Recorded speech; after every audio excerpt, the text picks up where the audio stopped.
नमस्कार, स्वदेश एजेंडा देख रहे हैं आप और मैं हूं आपके साथ राखी। एजेंडा में आज बात पीएम मोदी का आह्वान स्वदेशी अपनाने का अभियान की। पीएम मोदी ने अपील की है कि ऑपरेशन सिंदूर की असली सफलता तब होगी जब 140 करोड़ देशवासी शपथ लें कि विदेशी सामान नहीं खरीदेंगे। पीएम ने चीन की ओर इशारा करते हुए कहा कि अब हम किसी भी विदेशी चीजों का इस्तेमाल नहीं करेंगे। हालांकि स्वदेशी अपनाने की ये बात पहली बार नहीं की जा रही है। इससे पहले भी विदेशी और चीनी सामानों के बहिष्कार की बात उठाई गई है, लेकिन ऑपरेशन सिंदूर के बाद जिस तरह के समीकरण देशों के बीच बने, उसके बाद इस अपील पर जोर देने की बात पीएम ने देशवासियों से की है। अब इसका कितना इंप्लीमेंट होगा और सिर्फ मेड इन इंडिया प्रोडक्ट अपनाकर हम कितना बदलाव कर पाएंगे, इसका कितना नफा नुकसान होगा, इसी पर हम करेंगे चर्चा। उससे पहले देखिए ये रिपोर्ट।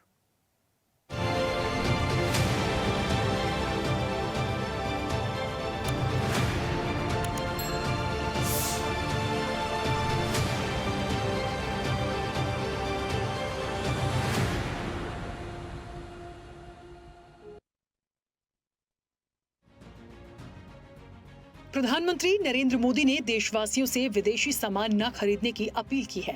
उन्होंने कहा कि ऑपरेशन सिंदूर सिर्फ सैन्य बलों की जिम्मेदारी नहीं है, बल्कि जनबल को भी अपनी भागीदारी निभानी होगी। उन्होंने चाइनीज गणेश मूर्ति का जिक्र करते हुए कहा कि आज छोटी आंख वाले गणेश जी भी विदेशों से आ रहे हैं और होली पर पिचकारी तक विदेशी आती है। पीएम मोदी ने कहा कि हमें घरों में इस्तेमाल होने वाले विदेशी सामानों की एक लिस्ट बनानी चाहिए और फिर ज्यादा से ज्यादा मेड इन इंडिया सामान का इस्तेमाल करना चाहिए। अगर हकीकत में चीन को सबक सिखाना है तो फिर हर भारतीय को संकल्प लेना होगा कि वो चाइनीज प्रोडक्ट्स का बहिष्कार करेंगे और स्वदेशी को खरीदेंगे। इसके लिए केवल इच्छा शक्ति की जरूरत है। पीएम ने लोगों से अपील करते हुए कहा कि विदेशी सामान ना खरीदें, शपथ लीजिए कि विदेशी सामान नहीं खरीदेंगे, तभी ऑपरेशन सिंदूर सफल होगा। 2047 जब भारत की आजादी के 100 साल होंगे, विकसित भारत बनाने के लिए तत्काल भारत की इकोनॉमी को 4 नंबर से 3 नंबर पर ले जाने के लिए अब हम कोई विदेशी चीज का उपयोग नहीं करेंगे। हम गांव-गांव व्यापारियों को शपथ दिलवाएं, व्यापारियों का कितना ही मुनाफा क्यों ना हो, आप विदेशी माल नहीं बेचोगे। लेकिन दुर्भाग्य देखिए, गणेश जी भी विदेश से आ जाते हैं। छोटी आंख वाले गणेश जी आएंगे, गणेश जी की आंख भी नहीं खुल रही है। होली रंग छिड़कना है, बोले विदेशी। हमें पता था, आप भी अपने घर जाकर के सूची बनाना। सचमुच में ऑपरेशन सिंदूर के लिए एक नागरिक के नाते मुझे एक काम करना है। आप घर में जाकर सूची बनाइए कि आपके घर में 24 घंटे में सुबह से दूसरे दिन सुबह तक कितनी विदेशी चीजों का उपयोग होता है। आपको पता ही नहीं होता है।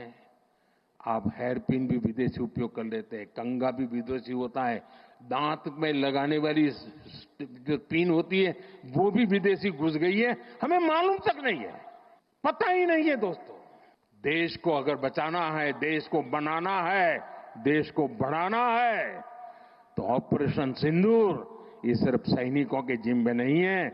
ऑपरेशन सिंदूर 140 करोड़ नागरिकों के जिम्मे है। चीन को सबक सिखाना है तो चाइनीज प्रोडक्ट का इस्तेमाल करना बंद करना होगा। पीएम ने कहा, आज की तारीख में हर घर में चाइनीज सामान इस्तेमाल हो रहे हैं। अधिकतर लोगों को तो ये पता ही नहीं होता कि वो जो सामान खरीद रहे हैं वो भारतीय है या चाइनीज। पिछले 2 दशक में तेजी से चीनी आयात भारत में बढ़ा है। दरअसल साल 2020 में भारतीय और चीनी सेना के बीच गलवान घाटी में हिंसक झड़प हुई थी। इस झड़प में भारत के एक कमांडर समेत 20 सैनिक शहीद हो गए थे, जिसके बाद से चाइनीज सामान का भारत में बाइकॉट चल रहा है। पिछले 4 वर्षों में उसका असर भी हो रहा है। लोग स्वदेशी सामानों का इस्तेमाल करने लगे हैं, लेकिन अभी भी बड़े पैमाने पर रसोई सामान, इलेक्ट्रॉनिक्स गैजेट से लेकर पूजा पाठ के सामान चीन से आयात हो रहे हैं, जो कि चिंता का विषय है। चीन अपनी हरकतों से बाज नहीं आ रहा। अभी जब भारत और पाकिस्तान के बीच सीमा पर तनातनी बढ़ी तो चीन का असली चेहरा सामने आ गया। वो अंदर खाने पाकिस्तान को मदद पहुंचाने लगा। ऐसे में अगर चीन भारत के खिलाफ साजिश रचता है और फिर भारत के बड़े बाजार का फायदा उठाना चाहता है तो तो उसे रोकना हर भारतीय का कर्तव्य होता है। अब जब आप मेड इन चाइना सामान नहीं खरीदेंगे और फिर धीरे धीरे बाजार से चाइनीज प्रोडक्ट्स गायब हो जाएंगे, क्योंकि डिमांड घटते ही आयात पर उसका असर होगा और तब जाकर चीन को आर्थिक झटका लगेगा। तब उसे समझ में आएगा कि भारत अब आगे बढ़ चुका है और हर भारतीय जाग चुका है। देश सशक्त होना चाहिए, देश समर्थ होना चाहिए, देश का नागरिक सामर्थ्यवान होना चाहिए और इसके लिए हमने vocal for local, one district one product, मैं मेरे जो आपके पास है फेंक देने के लिए मैं नहीं कह रहा हूं, लेकिन आप नया नहीं लेंगे। ऑपरेशन सिंदूर सैन्य बल से नहीं, जनबल से जीतना है दोस्तों, और जनबल आता है मातृभूमि की मिट्टी में पैदा हुई हर पैदावार से आता है। इस मिट्टी की जिसमें सुगंध हो, इस देश के नागरिक के पसीने की जिसमें सुगंध हो, उन चीजों का मैं इस्तेमाल करूंगा।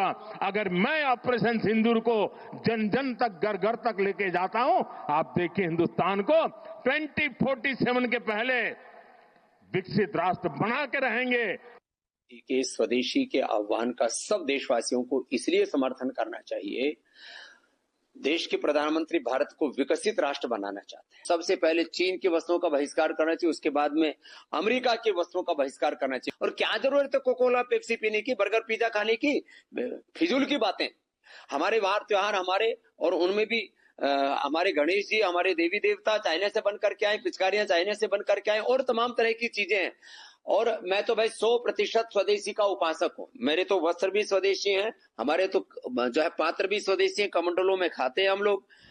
पिछले कुछ वर्षों में चीन से आयात खासकर खिलौने और मूर्तियों जैसे सामानों का विरोध सबसे ज्यादा देखा गया है, क्योंकि ये सांस्कृतिक और आर्थिक रूप से संवेदनशील हैं। जो सामान चीन से आयात होते हैं उन पर मेड इन चाइना या मेड इन PRC लिखा होता है। ऐसे सामान को बिल्कुल न खरीदें। कुछ जरूरी बातें जो यहाँ जानना जरूरी है। प्लास्टिक खिलौनों के आयात में चीन की हिस्सेदारी 75% है। खिलौने खरीदते समय ब्रांड जरूर पता करें। जेनेरिक चाइनीज ब्रांड्स का सामान खरीदने से बचें। सरकार ने स्वदेशी खिलौना उद्योग को बढ़ावा देने के लिए कई कदम उठाए हैं, जिससे 2020 से आयात में 52% कमी आई। त्योहारों में अभी भी लक्ष्मी गणेश की चीनी मूर्तियां बिकती हैं। होली पर चाइनीज पिचकारी और रंग से भारतीय बाजार पटा पड़ा रहता है। स्वदेशी रंगों को बढ़ावा देने की मुहिम चल रही है, लेकिन सस्ते दामों के कारण चीनी पिचकारी अभी भी लोकप्रिय है, इसलिए खरीदते समय दुकानदार से पूछकर खरीद सकते हैं। दिवाली और बाकी त्योहारों पर चाइनीज झालरें खूब बिकती हैं, क्योंकि ये सस्ती होती हैं, लेकिन इसकी क्वालिटी बेहद खराब होती है। कैट ने 500 प्लस चीनी सामानों की बहिष्कार सूची में इसे भी रखा है।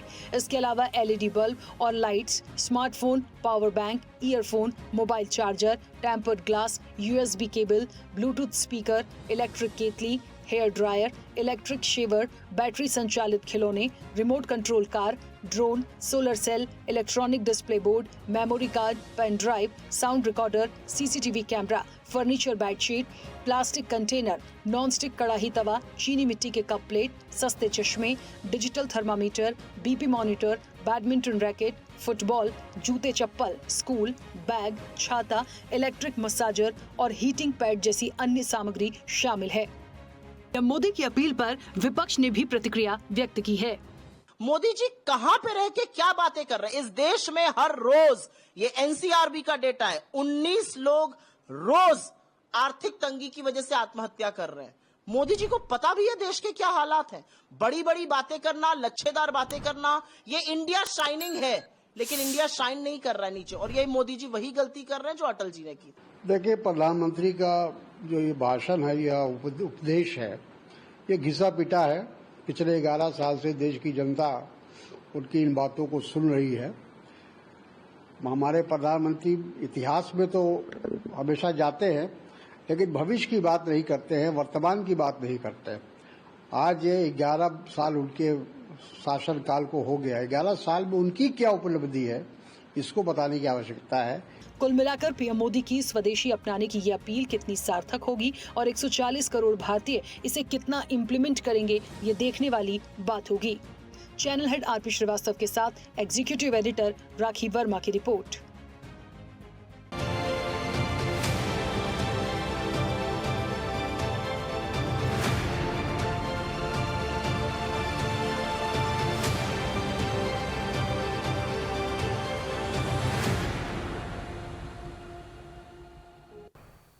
ऐसे ही वीडियोस के लिए लाइक करें, शेयर करें, फॉलो करें। YouTube पर जाकर सब्सक्राइब कर बेल आइकन दबाना ना भूलें और ताजा अपडेट्स के लिए swedeshlive.com पर जरूर जाएं।